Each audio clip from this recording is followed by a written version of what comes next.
Peace and harmony seems like the most natural state that anybody would like to achieve for themselves, for their families, for their community, and an expanded territory, nation, and society as a whole.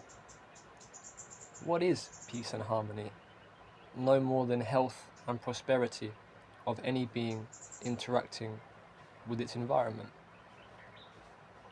And when we look at animals in their environment, to say that one is at peace and harmony is one that is happy, healthy, and in the natural flow of Mother Nature's cycles. It is in its flourishing and thriving environment and at one with the patterns, the spirits, the elements, and essentially the vibrations that guide it. If one is in a state of suffering, pain, misery on any level, then one could not be said to be at peace and harmony. Now, there seems to be so much conflicting information in the world, so much twisting and distortion of knowledge, that for one to go about carving a path for themselves and their loved ones and their communities towards peace and harmony, there can seem to be a myriad of conflicting ideas on how to get us there. And with so many conflicting cultures, ideological beliefs, and religious systems in place, it can seem like a true labyrinth to navigate and journey through on our way to achieving such an ideal, both in our personal lives and in the collective sphere. Now, I believe it is so simple as to embody the basic principles of natural law. Now, what is natural law? When we look at any congregation, any union of any group of people who have founded any society across any time span, any culture, any land, they seem to predicate the very founding of their society, their human rights movement, or their basic coming togetherness on 4 basic principles which has come to be known as natural law. Those are: cause no bodily harm, no loss to property or possession, commit no fraud, and keep the peace. 4 basic principles that collectively manifest anytime human beings decide to come together, throw away a conflicting, aggressive, warlike, tribalistic ethos that they have inherited, and decide to carve a peaceful and prosperous world where their children, loved ones, and collective communities can begin to thrive, create, and innovate, living in harmony with nature and essentially finding and embodying our truest purpose.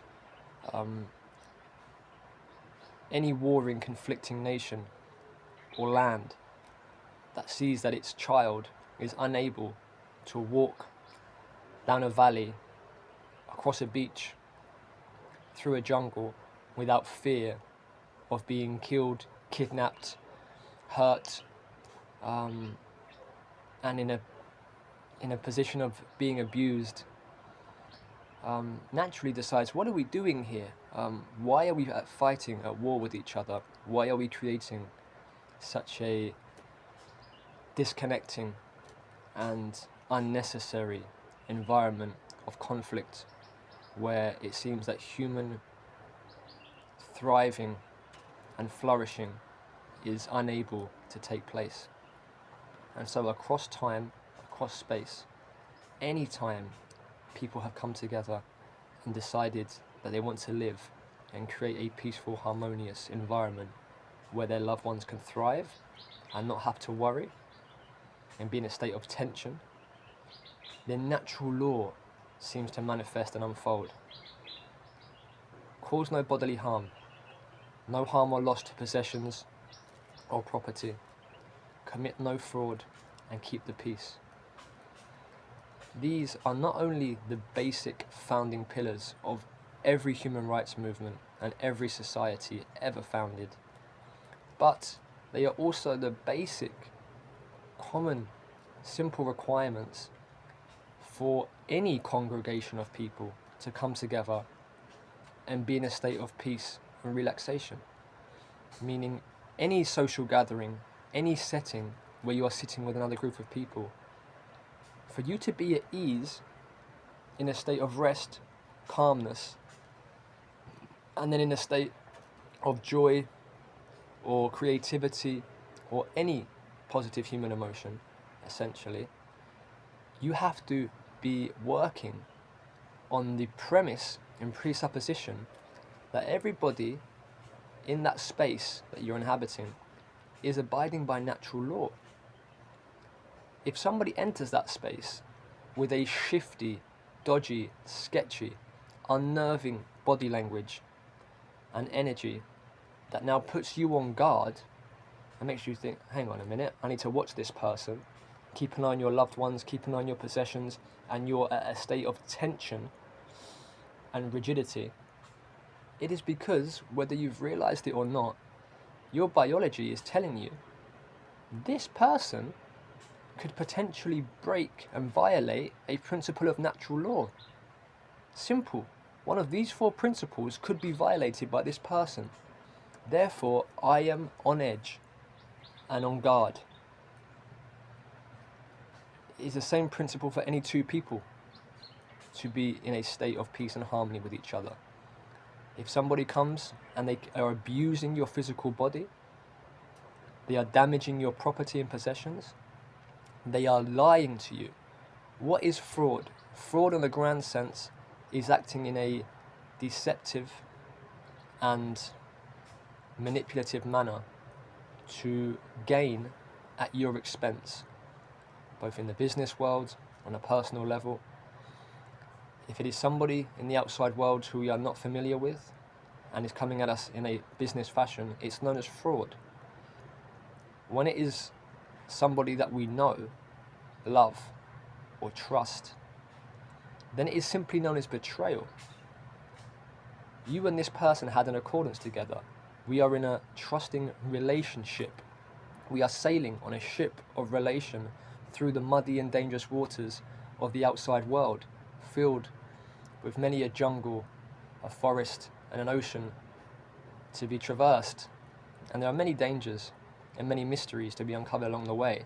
So to say that we are on a ship together, sailing through these murky waters, we have to be in an accordance, a trust and agreement has to be formed between us about how we are going about it, but the philosophy that we share, how we are treating each other.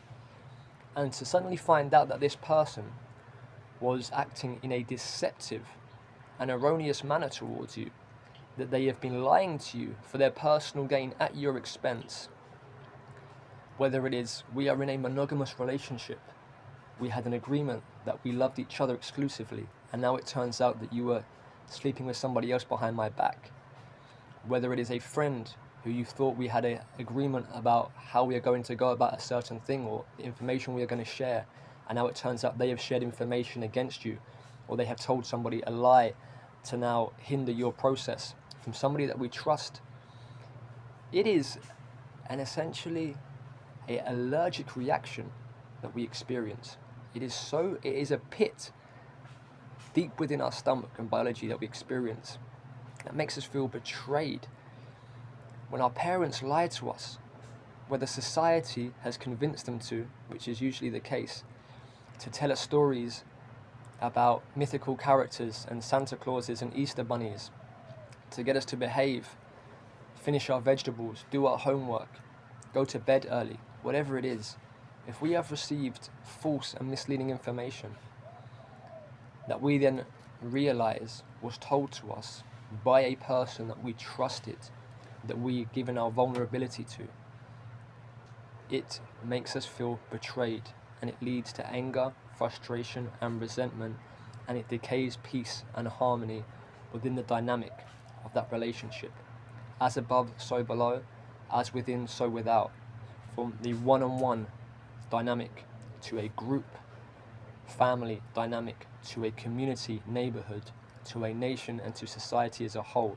For peace and harmony to be embodied, it must be following the basic principles of natural law, which seem to be designed and ingrained within us by the God-like, all-encompassing conscious intelligence that flows, designs, and moves through this world that we inhabit.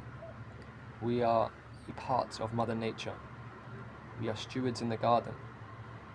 And natural law seems to be the founding principle, the correlating, reflecting manifestation of any peaceful and harmonious, thriving and healthy union of people in an authentic state. Natural law, simple and effective.